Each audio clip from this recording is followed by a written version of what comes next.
so smart. Smarter than I am when it comes to this. Part 2. So, you all have unalienable rights because you are humans. All humans have the unalienable right to life, liberty, and the pursuit of happiness, unless there is no God. Why do I say that? Because the wording says all men are created, and by the word men, they're using the inclusive term men, human, not, so you notice women is not there, or humankind. If I use the word all women are created equal, that's exclusive. It's only talking about women, right? It's not talking about men. If you say all men are created equal, it's using the generic men, and it's inclusive language, which means all humans are created equal.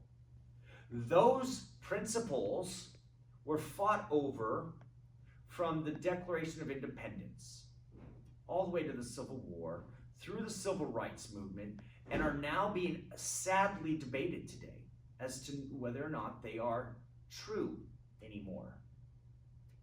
If there is no God, then there is no endowment with rights. If there is no endowment with rights, then you do not have the unalienable right to life, liberty, and the pursuit of happiness. But if you do have the unalienable right to life, liberty, and pursuit of happiness, then you were endowed, and if you were endowed, there's an endower, there is a God. Okay? It's like if there is a square, there is a shape.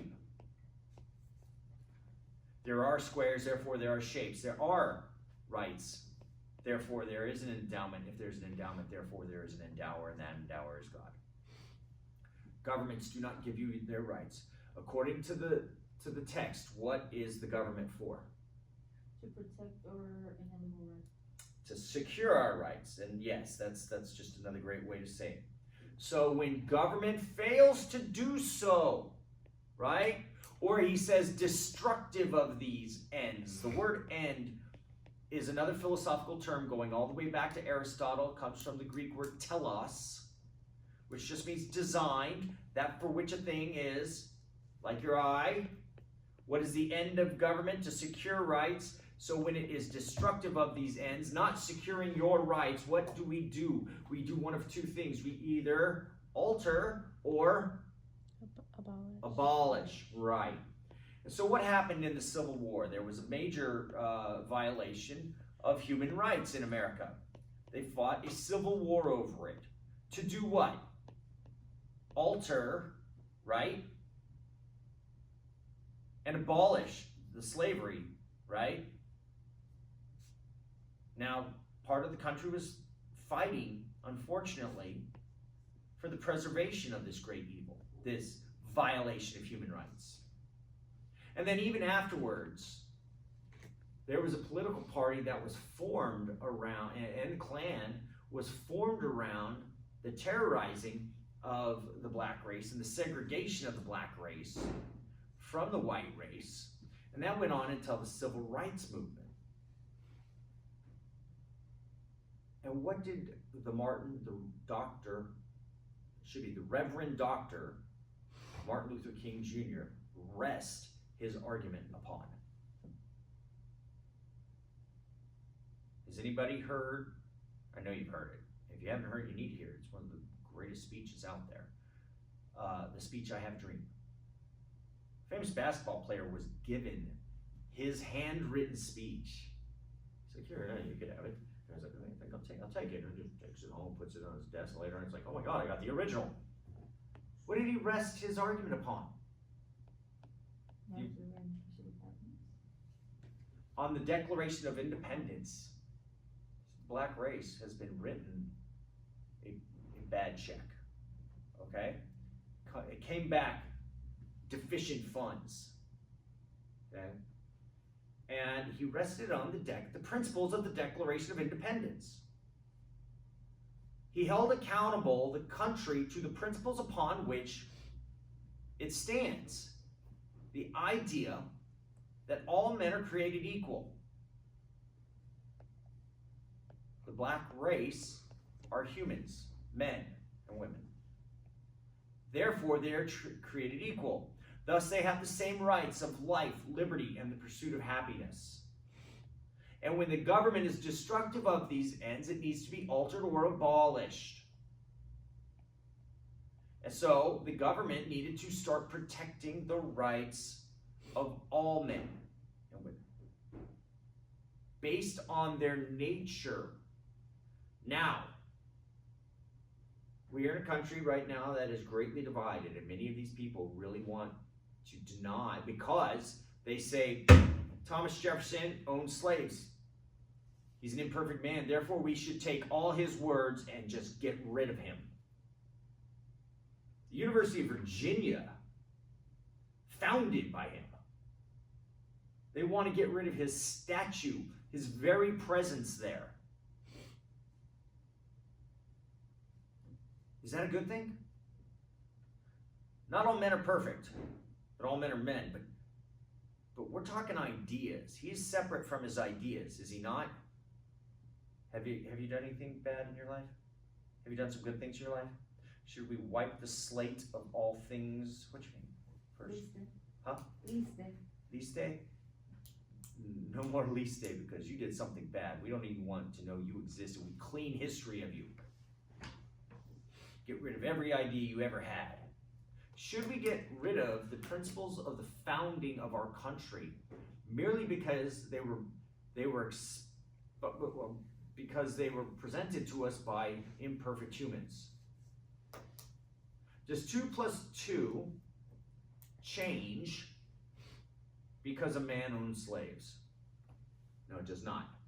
Does your nature as a human being, your purpose as a creation of God, change because of imperfect men in the past? I'd argue it does not. In fact, that imperfect man expounded on ideas that eventually led to a more, not a perfect, a more perfect union. That makes sense to you? The question is, should America keep these principles upon which it was founded, or should we get rid of them? Now I want to ask you that. Does anybody have any ideas about that? What's your name, sir? You first. My name's Jason. Jason, what do you think? I think just because it's part of history and what we were based on and how we started and stuff, I think it should stay. Just because it's based on history? Not just history, but I feel like it. What if it's false, though? Or if it's false, then it needs to be changed. So the real question is it true? Are all men created equal? Yes. Then that's just part of reality. And if all men are created equal, do we have equal rights? Yes. And where do those rights come from? God. Okay. And if that's part of reality, how do you get rid of reality? Should we not govern according to reality? No, that's not. Right, okay. That's You govern according to reality, right? You say, I'm not going to sit there and deny reality. I'm not going to deny 2 plus 2 is 4 just because I don't like what it does to my bank account. Right? Yeah.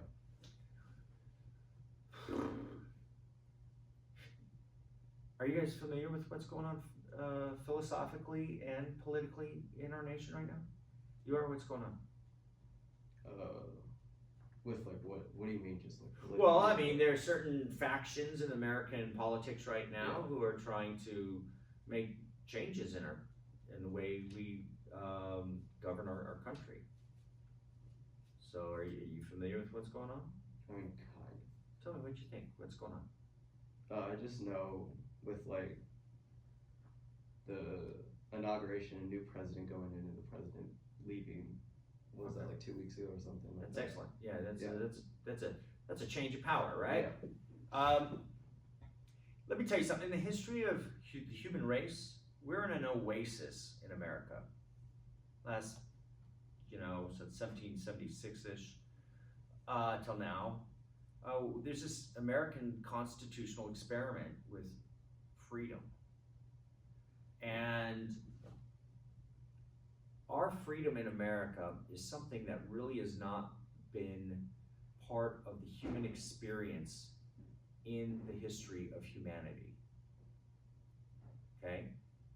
So, the fact that you get to go to school, the fact that you can leave your state, move around, that you are not governed by a king or some kind of tyrant, some oligarch that tells you where to go, that you're not a slave. That I'm not a slave, because slavery is part of the history of man. Every culture has had it. The way it worked was one country would basically overthrow another country and enslave the women and children and kill the men. Take the women for wives, enslave the children, kill the fathers. It's been brutal. The history of humankind has been brutal to one another. And America, for the last few hundred years, has created this American constitutional experiment that has really taken man as we are by nature and let us be as we are supposed to be, free, have liberty, right? Self-rule. So I want to point that out.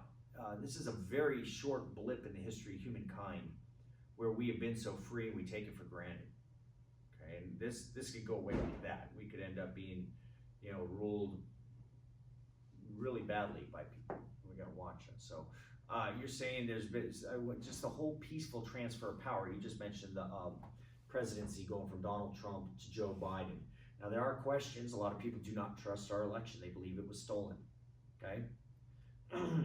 And a lot of people were like, oh, Trump's not going to leave. And all of a sudden, what do? They bring in the National Guard. For the first time in our history, we got like 25,000 troops walking the streets of DC. In case what? Somebody comes in and takes over, I don't know. But we have a peaceful transfer of power. It's quite uneventful, right? Nothing happened.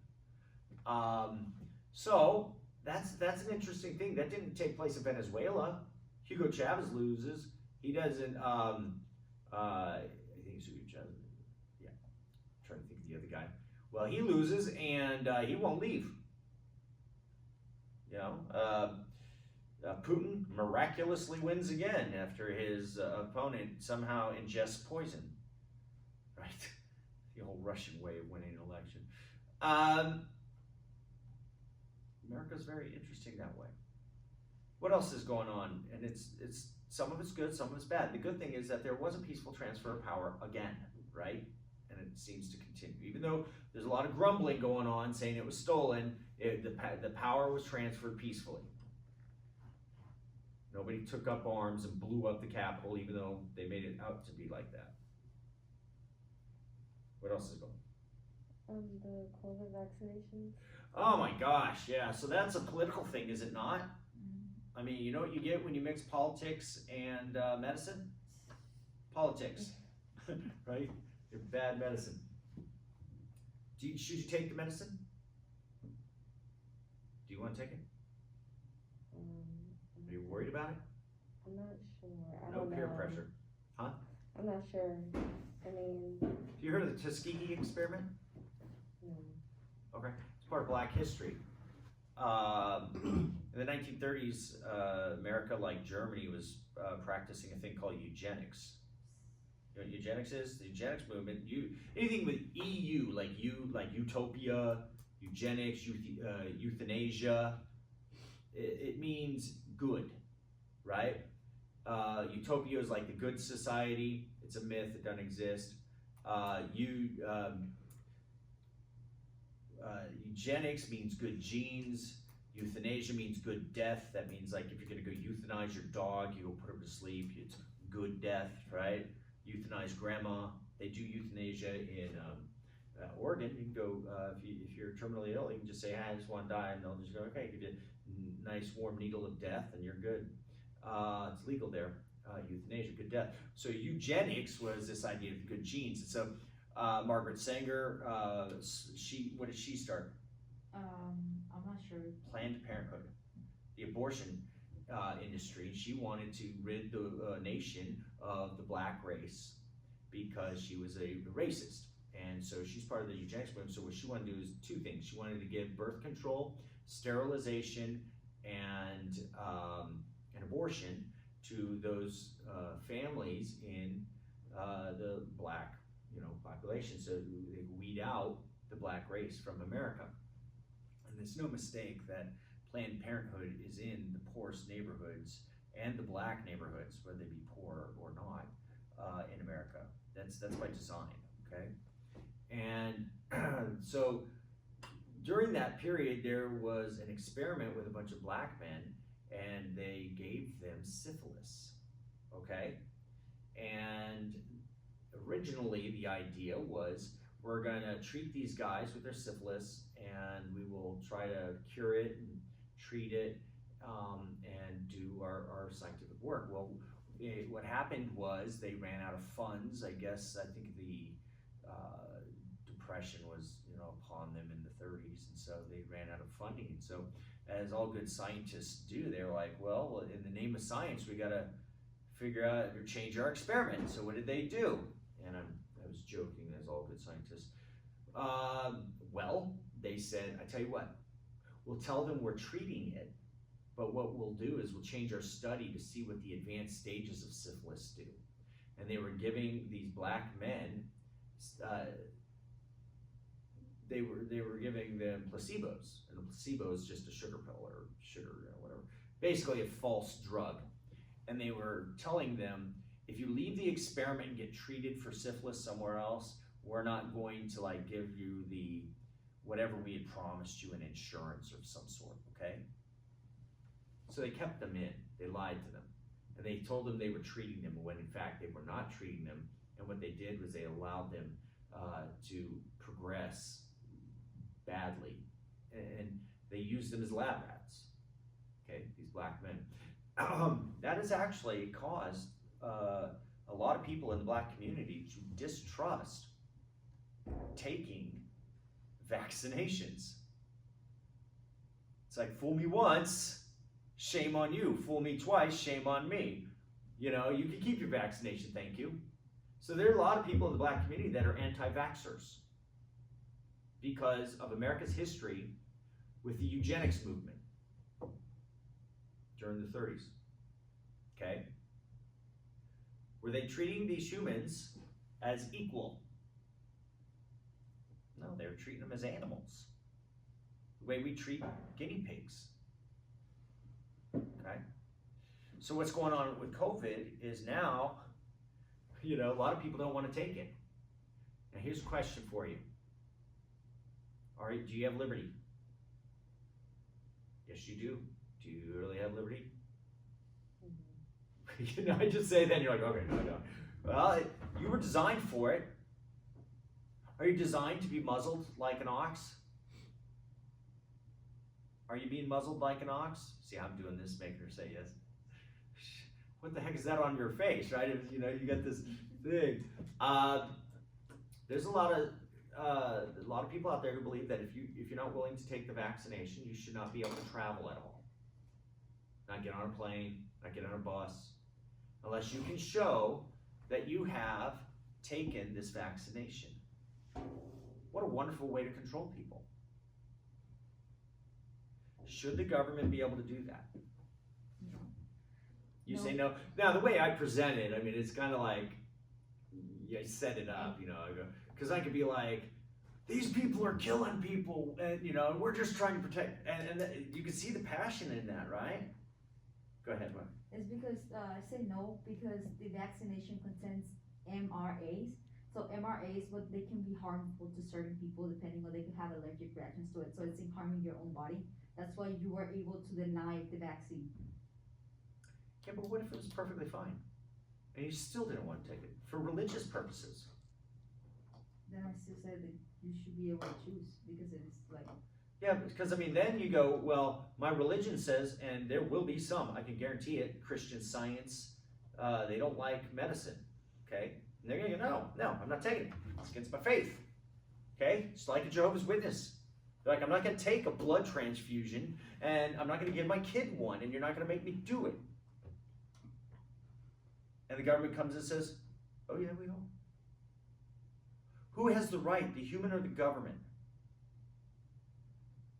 So what are governments for? Are they for telling you what to do? Or are they for protecting your right to choose what to do? Do you have a right to choose what you do? whether or not you take this vaccination or not. Do you have liberty? Okay. First one is peaceful transition of power. Great, principle in the American constitutional experiment. This idea that the rights of the governed, right, comes from us. That if Biden won, then he needs to get in office. President Trump, if he lost, doesn't have a right to govern because he was not chosen by the majority of the states. Okay, not the majority of the people, the majority of the states. Okay, because we live in a republic. Then we go over here. Do we have a right to govern ourselves? And is and then you go, where does it end? Okay, we use this pandemic to shut down all sorts of stuff, right? We don't like your church. You can't go. It's a super spreader. Going to church in California, I don't think they can. Do you go to church? I mean, have they kept you from going? Not at all? Your church didn't miss a beat? Well, they were closed, but they were still doing it online. Online. Is that church? Well, not really. Well, it's because I have a different opinion of that. Like, for me, church is not really like going there. For me, church is when you read the Bible, you study your. Well, church, the word church, ecclesia, has to do with coming together. Okay? It's a corporate body. Okay? Studying scripture is meditation. That's not church, but that's edification. That's great. We need to do that besides church. Now, are there any Catholics in here? You're a Catholic. Going to church is not just reading the Bible, because going to church is a reception of the sacraments. The sacraments for the Catholic Church, you can't just get that by reading the Bible. You don't get, Catholics have communion every Sunday at least, right? Why? Because that is the manifestation of the substance of Christ in the bread and in the wine. That is literal. The substance is there, the accidents are not. That's philosophical again, okay? It's not symbolic like it is in, say, are Southern Baptists in here? Baptists? Chances are you're Southern Baptists. We're in the South. Where do you go, if you don't mind? Faith Tabernacle. Faith Tabernacle. And you have communion. Is it like once a month? The first Sunday each month. First Sunday each month? Yeah, once a month. So it's a very Protestant thing to do. And they generally see it as symbolic, not necessarily that the actual bread is the body of Christ, that you were taken in, the substance of him, okay? And so it's a much different experience. So if it's symbolic, you can just do it at home. There's no need for the priest to consecrate the bread or wine. You could actually have it with your mom, dad, and all. You just go get some crackers because it's symbolic, right? Not so with Catholics. So it becomes very important that they actually attend so that they can receive the sacraments. The government says, sorry, you're not going to meet. Disease. Which right supersedes the other one? Your right to your religious beliefs in order to pursue happiness, or the government's demand that you keep yourself healthy so you don't spread it to others?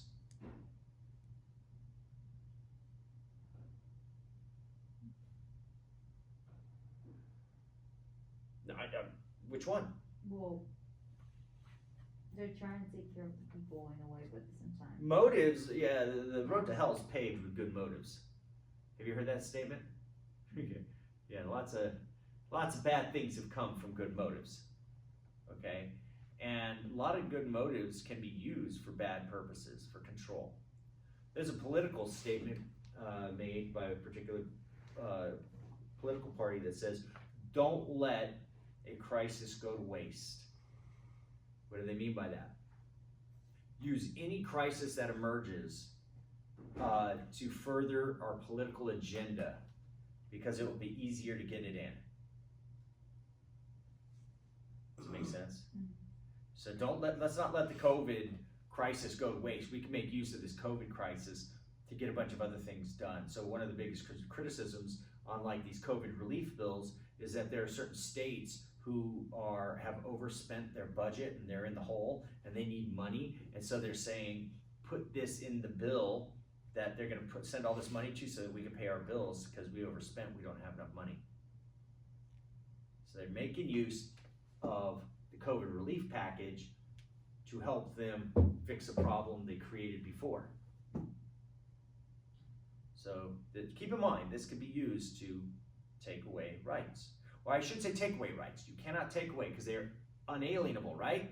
You cannot take these away, but you can violate rights. So you cannot take them away, but you can do what? Violate them. So the human race, the history of the human race has been a history of the violation of human rights. Not just in America, guys. Not just in America. I mean, all over, from the history of man, the way we treat each other. We'll violate each other's rights all the time. All right, what else? Anything else happening in our world today that we should know about? That will illustrate these principles we're talking about. This idea that we are a nation now that was started out of self-preservation, that we declared independence from a philosophical worldview, from a starting point of a particular philosophical worldview of natural law, that all humans are created equal, endowed by their creator with certain unalienable rights, such as the right to life, liberty, and pursuit of happiness, right? That governments exist to do what? To secure these rights, and when they are destructive of these ends, that it is the right and the duty of its citizens to either alter or abolish that government and to erect one that will secure these rights. Okay? So our goal for our country, our governments, whatever they are, from our nation to our state, to our city, and even to our church, has everything to do with the securing of the rights of man. That is, treating humans as they are designed, as free individuals who have the right to decide for themselves, free will, that they are created to live, not to be killed, that should not be violated. Their lives shall not be treated as nothing more than fodder. And then finally, that you have a right to pursue the good life, that which is the virtuous life. You don't have a right to pursue vice, by the way. Because rights have to do with what? Design and endowment. You cannot have a right to pursue that which you were not designed for. You can't be designed to pursue that which you are not designed for, right? The eye does not have a design to be non-seeing. A seeing thing is not a non-seeing thing, right? You're actually violating your own rights whenever you do what? Commit vice. What is vice? Unvirtuous acts. If you commit a lot of vice, you're known as vicious. It's not necessarily mean. You could be a very nice vicious person. What it means is let's just go with sin for the Christian worldview, okay? Because you have the 7 cardinal virtues, right? And the 7 deadly sins, all based off of Aristotle's golden mean, and the golden virtues, and the deadly vices, you know, like pride, envy, wrath, sloth, gluttony. I think it's avarice, lust is at the bottom. Starts with pride, that's the worst one. Okay? Those are the sins. 7 deadly sins. You don't have a right to be that. You're designed for better than that, if that makes sense. Quite the opposite. You have a duty to pursue that which is good. And that's how you achieve virtue and happiness. The good life, that which is desired for itself. Okay? So what kind of government should we erect if we are the new founding fathers? You know, we're going to revolt because we're saying, no, we're separating from England, and now we've got to separate. And now once you separate, now you've got to govern yourselves. Should we get a king? If we were going to start our own civilization, how would you do it? What would you do? That's a question. That's not rhetorical. Go ahead. Jason, right? Yeah. Jason, hold on. What's your name? Leah. Leanne? Leah. Leah. What would you do? Where would you start? We're a bunch of people. Let's say we got 100,000 people spread out. pretty well. I'm just arbitrary number, Mhm. randomly. Huh? We're starting our own country. What are we gonna do? We're just gonna let everybody go? No. What are you gonna do? I guess like establish like the laws, like Laws. Yeah. Tell people what to do. yeah. Hey, we need to tell some people what to do. So, who's gonna make these laws? Mm.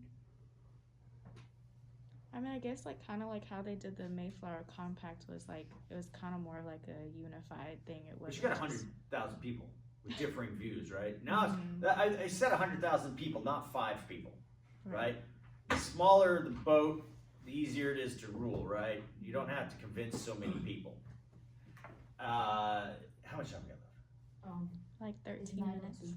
Not too, like 30 minutes? 13. Oh, 13. I was like, wow, we got a long time. Okay, 13 minutes. That's excellent. That'll take us exactly where we want to be. So, okay, we got a lot of people. And some of these people aren't good people, okay? Some people are great people. Some people aren't bright people. Other people are geniuses. Some people are skilled. Some are unskilled. Some are industrious. Others are lazy. That's basically explaining humanity, right? Mm-hmm.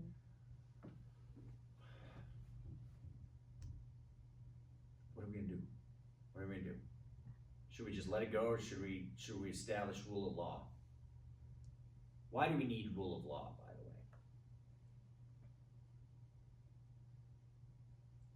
the way? Okay, let's give you a few different some names of some forms of government, and all. If government is there to secure rights, and all humans have rights, right? And humans are sinful by nature, right? All men are sinful, fall short of the glory of God. Have any of you ever met a human that is not Jesus, who is perfect?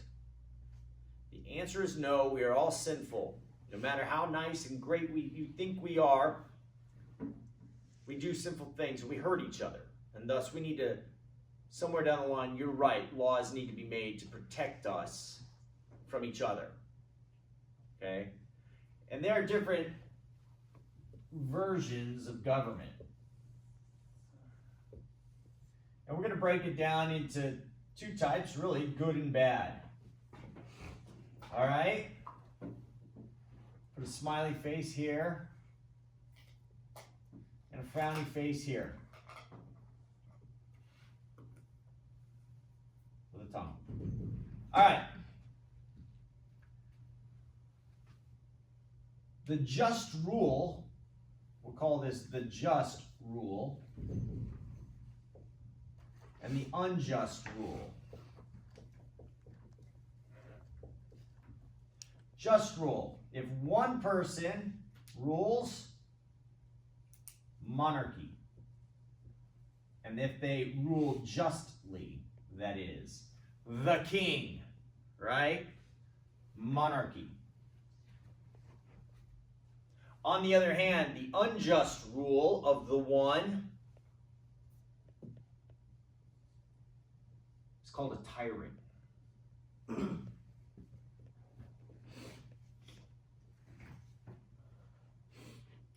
We see tyranny of the one in any place that has where all the power is consolidated into one person. Saddam Hussein was one instance. Most recently, Xi Jinping is in power. Kim Jong-un of North Korea.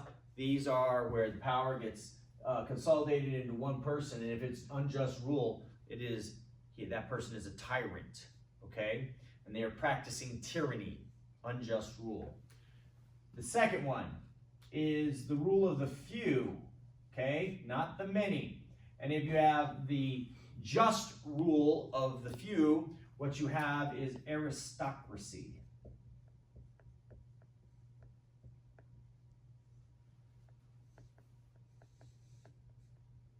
On the other hand, if you have the unjust rule of the few, as you will see in certain countries, and some are fearing that what is happening here in America is that we are becoming the unjust rule of the few, the oligarchy, an oligarchy. It's where there's a few very powerful people. Some say Russia's an oligarchy, where they have several oligarchs, very powerful people who rule over that place unjustly. People are believing right now with what's going on in America, where the tech giants like Amazon, Facebook, Twitter, they are oligarchs now. They literally have more power than the President of the United States. They can literally cut off the communication of the President of the United States, which they did.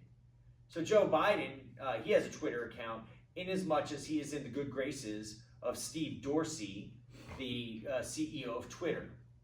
He can post on Facebook as long as Facebook likes what he has to say.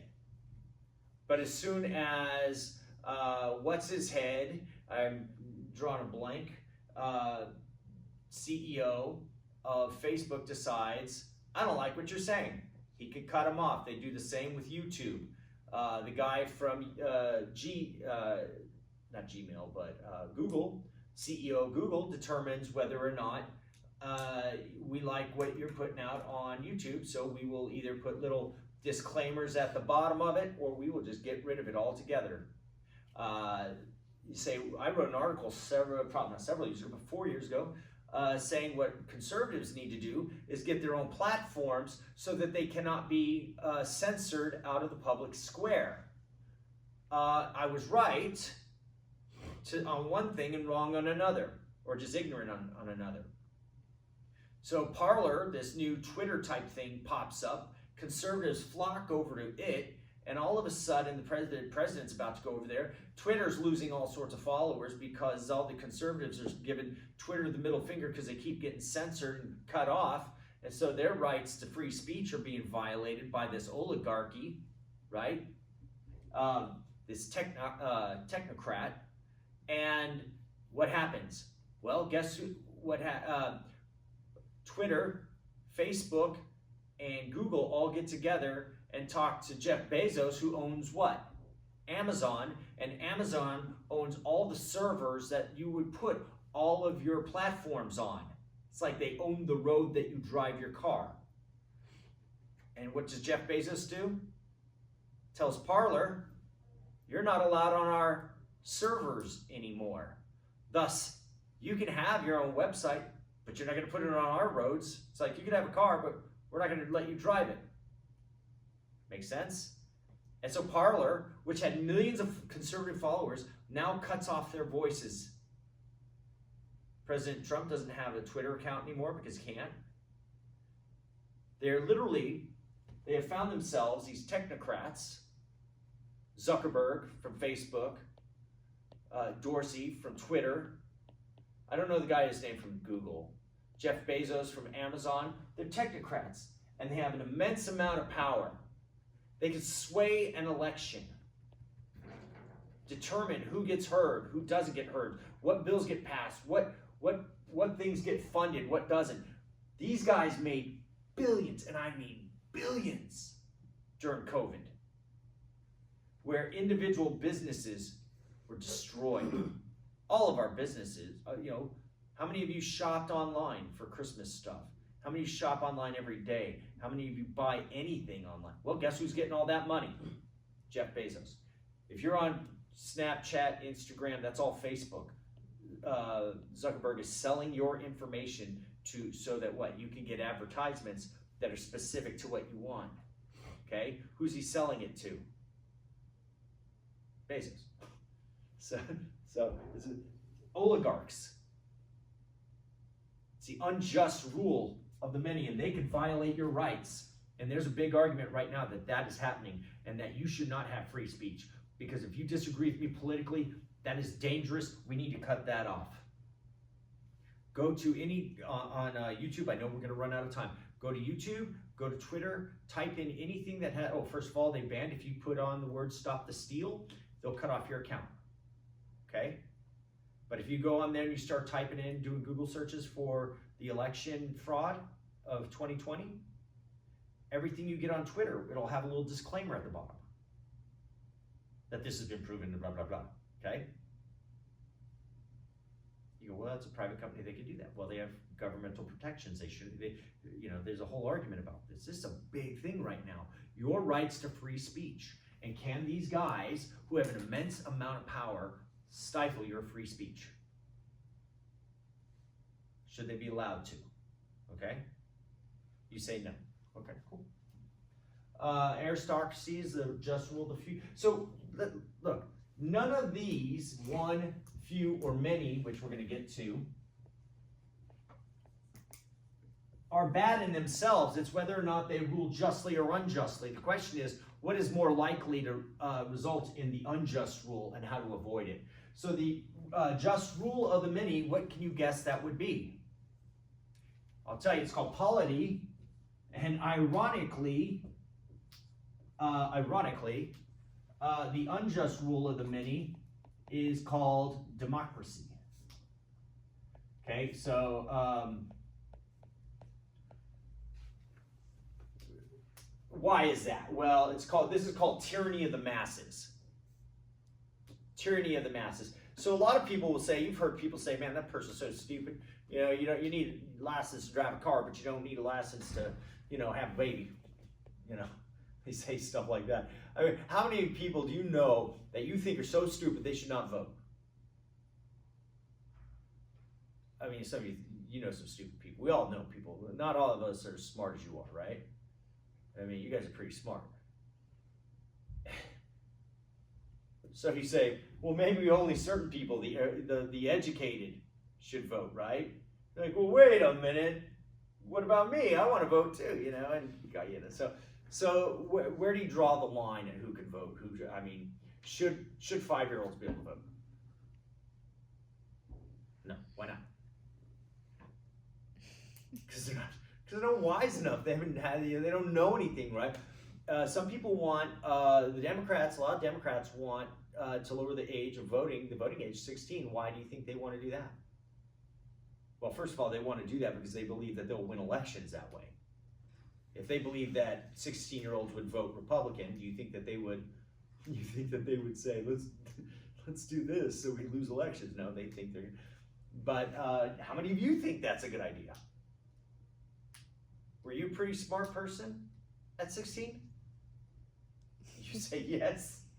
Look, your cognitive ability may have been there, but the content may not have been fully. They say your brain isn't even fully developed till you're like 23. How many of you are 23 right now? Over.